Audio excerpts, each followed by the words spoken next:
Upcoming ప్రోమోలో గౌతమ్ ఇంకా Ahalya road మీద ఒక చెట్టు దగ్గర కూర్చొని బాధపడుతూ ఉంటారు.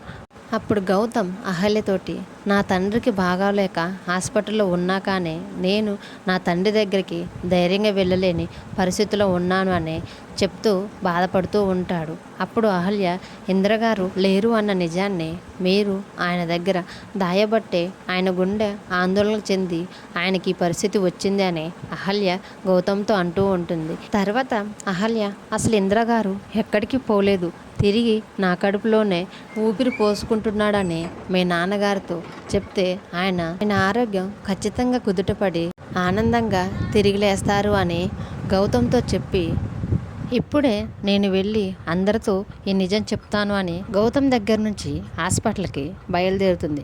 హాస్పిటల్కి వచ్చిన అహల్య డోర్ దగ్గర నుంచి అర్జున్ ప్రసాద్ని చూస్తూ ఉంటుంది. అప్పుడే అక్కడికి వచ్చిన అహల్యను చూసి అవంతిక, ఏ ఆగు, ఎక్కడికే వెళ్తున్నావు, మళ్ళీ ఇక్కడికి వచ్చావేంటి అని అహల్యని అడుగుతూ ఉంటుంది. అప్పుడు అహల్య, అర్జున్ ప్రసాద్ సార్ని చూడటానికి ఇక్కడికి వచ్చాను అని అవంతికతో అంటూ ఉంటుంది.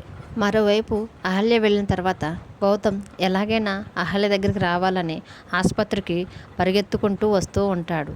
ఈలోపు అవంతిక, ఇంకా ఏంటే నువ్వు చూసేది, మా తమ్ముడు కూడా నువ్వు ఎలా చెప్తే అలాగే మార్చుకున్నావు కదా, మొత్తం నీ మాటే వినేలా చేసుకున్నావు కదా అని అహల్యని తిడుతూ ఉంటుంది.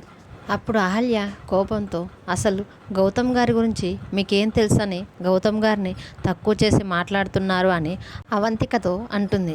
ఆయన ఎంతలా బాధపడుతున్నారో, ఎంతలా వేదన చెందుతున్నారో, ఎంతలా బాధ్యతగా ఉంటున్నారో అసలు మీలో ఎవరికైనా తెలుసా అని అవంతికను ప్రశ్నిస్తూ ఉంటుంది. అహల్య మాటలకు సుభద్ర, ఇంతటి బాధ వేదన ఎవరి కోసం అమ్మా అని అహల్యని అడుగుతుంది.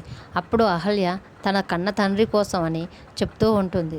మరోవైపు గౌతమ్ గారు నిజంగానే అహల్య తన కడుపులో పెరిగే బిడ్డకు తండ్రి కారణం ఇంద్రే అని అందరి ముందు చెప్తుందా, అలా చెప్పకుండా ఉండాలి అని పరుగున వస్తూ ఉంటారు. మరోవైపు అహల్య ఆసుపత్రిలో అందరి ముందు ఆయన తండ్రిని బ్రతికించుకోవడం కోసం, ఆయన తండ్రి కన్న కలని నిజం చేయటం కోసం గౌతమ్ గారు బాధ్యతగా ఉంటున్నారు అని అందరి ముందు చెప్పటంతో అందరూ ఒక్కసారిగా షాక్లో అహల్యని చూస్తూ ఉంటారు.